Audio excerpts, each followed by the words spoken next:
Vamos a comenzar con ustedes algunos repasos, un repaso de algunos fundamentos de lo que constituye el curso de lixiviación de minerales auríferos. Debo recordar antes de continuar que la gran mayoría de nosotros, de hecho, tenemos ya experiencia, conocimientos adquiridos en las aulas universitarias. Hablar de lixiviación de minerales auríferos, inclusive podríamos tomarlo hasta en 3 o 4 días, ¿no? Entonces, lo que hemos puesto de manifiesto esta tarde es repasar con ustedes algunos temas básicos, porque entiendo que el público es bastante heterogéneo, pero en la medida que lo vayamos discutiendo, estaré presto a poder absolver cualquiera de las preguntas que ustedes tienen, pero también vamos a recoger la experiencia que ustedes han adquirido en las operaciones mineras en las cuales ustedes han desarrollado sus labores. Bien, ¿cuáles son los objetivos? Recuerden, hago hincapié en este tema.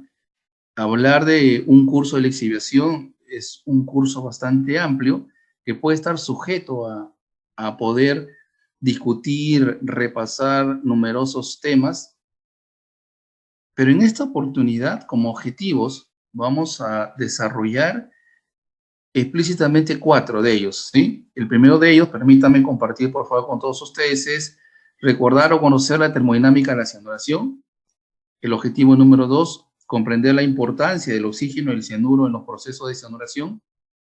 El objetivo número 3, repasar casos de análisis en pruebas de cianuración en botellas. Y el objetivo número 4, repasar casos de análisis en procesos de cianuración por agitación.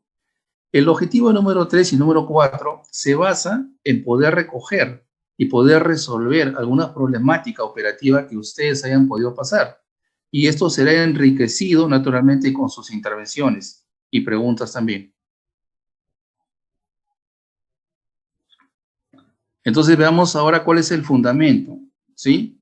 ¿Cuál es el fundamento? Estoy seguro que ustedes lo conocen, hemos tratado de hacerlo esto bastante simple, como un repaso, lo que significa la termodinámica de la cianuración.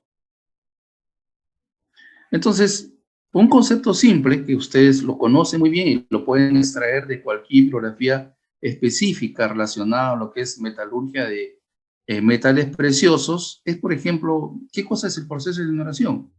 El concepto más simple que pudiéramos compartir con todos se refiere a que es un proceso hidrometalúrgico empleado para extraer oro y plata de los minerales que lo contienen, ¿no? Como la expresión lo menciona, hidrometalúrgico significa que es un proceso donde los minerales van a estar en contacto con una solución acuosa. Y entonces es ahí donde va a haber un agente químico o agentes químicos que van a encargarse de la disolución de los minerales presentes en esta solución acuosa. En este caso hablaremos de el cianuro de sodio, pero también hablaremos de la adición de cal, ¿no? Recordemos que, ¿cuál es el fundamento del proceso de cianuración? El fundamento es que el oro es soluble en soluciones diluidas de cianuro. Cuando hablamos de soluciones diluidas de cianuro, en un concepto bastante amplio, nos estamos refiriendo a concentraciones bajas. Estamos hablando de proceso de cianuración, por ejemplo, cianuración en pilas, cuyas concentraciones pueden ir desde 30 partes por millón hasta 200 partes por millón. Si es que el contexto lo cambiamos a una condición operativa de cianuración por agitación, entonces la concentración de cianuro libre aumenta. Estamos hablando de rangos que van desde 250 partes por millón hasta un poco más de 600 partes por millón. Ahora, ¿de qué va a depender esto? De este rango, va a depender exclusivamente de la respuesta del mineral que se tuvo inicialmente a las pruebas metalúrgicas. Recordemos una ecuación básica, la ecuación de disolución del cianuro, la presencia de las partículas de oro, la presencia del cianuro de sodio, que luego en un medio acuoso, este compuesto químico de cianuro de sodio se va a solubilizar y entonces tendremos ya un producto que se conoce como el ion cianuro libre. Esta ecuación de disolución significa también la presencia obligatoria del oxígeno. El oxígeno va a estar presente en el aire. Cuando el oxígeno presente en el aire se comienza a disolver en una fase acuosa, entonces es ahí cuando hablamos ya de el oxígeno disuelto, y es entonces que es necesario poder cuantificar la concentración del oxígeno disuelto, y todo esto en un medio acuoso. Entonces, como resultado de esta reacción química, vamos a tener la formación de un complejo que se denomina el complejo de cianuro de sodio, pero también, ojo a este producto, se va a generar o producir hidróxido de sodio. Alguien podría decir, pero ¿cómo es posible? Sí es posible. Y eso se da en cualquier proceso de cianuración. ¿Cuáles son las principales variantes del proceso de cianuración? Ojo, no son las únicas, no son las únicas variantes, pero veamos entonces. Uno de las variantes es el proceso de liciación por agitación o cianuración en tanques, ¿no? Y el otro principalmente es el de lisiviación por percolación, o lo que se conoce comúnmente como el proceso de lisiviación en pilas, o también conocido como heap leaching. Algunas fotografías que nos permiten ilustrar cómo es que se ve, ¿sí?, las operaciones de lisiviación en pilas, y cómo es que se ve de forma estándar una operación con los equipos que involucra de cianuración de un mineral por agitación, ¿no? Eso involucra pues el uso de tanque de cianuración, hay sistemas de bombeo, ¿sí? La diferencia entre estos dos procesos es que en el proceso de cianuración en pilas, de acuerdo a la respuesta metalúrgica del mineral evaluada por el Departamento de Investigaciones Metalúrgicas, o metalurgia como querramos llamarle, ¿sí?, pudiera darse el caso que el mineral necesite o no ser reducido de tamaño.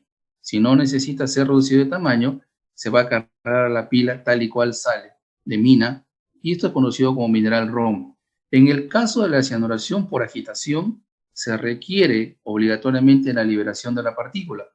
Entonces requiere procesos de molienda para reducir la partícula y transformarse luego en lo que se conoce como una pulpa mineral.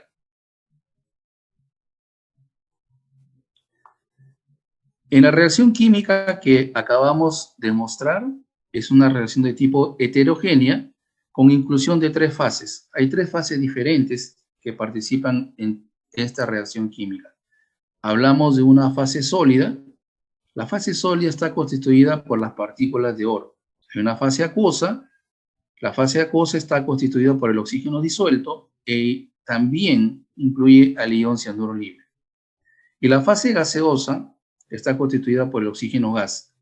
¿Dónde está este oxígeno gas? Este oxígeno gas forma parte del aire que nos rodea. Entonces hay un proceso de transferencia de oxígeno gas hacia la fase de líquido. Entonces tenemos que no olvidar que esta reacción química es una reacción química de tipo heterogénea. En cuanto a lo que significa, por ejemplo, el oxígeno disuelto en solución, ¿cómo es que vamos a medir y qué equipos necesitamos para medir la concentración de oxígeno en solución? Esa concentración de oxígeno en solución se expresa en partes por millón. Es una unidad de concentración química que también tiene un equivalente como expresión de miligramos por litro. Solamente para mencionar un ejemplo, si tengo la posibilidad de utilizar un oxímetro y luego sumerjo el oxímetro en una pulpa que pertenece a un circuito de cianuración por agitación, el oxímetro me va a dar un valor. Va a depender mucho de las condiciones a las cuales esté operando. Voy a suponer que el valor medido por el oxímetro sea 5 partes por millón. ¿Cuál es el significado equivalente de tener 5 partes por millón? No es más que tener 5 miligramos de oxígeno disuelto por cada litro de solución. El grado de solubilidad del oxígeno va a depender de factores como, por ejemplo, la altura geográfica, la temperatura y la presión atmosférica. Entonces, estos tres factores van a ser los factores limitantes para poder, en algunos casos, tener valores altos de oxígeno disuelto en solución o en su defecto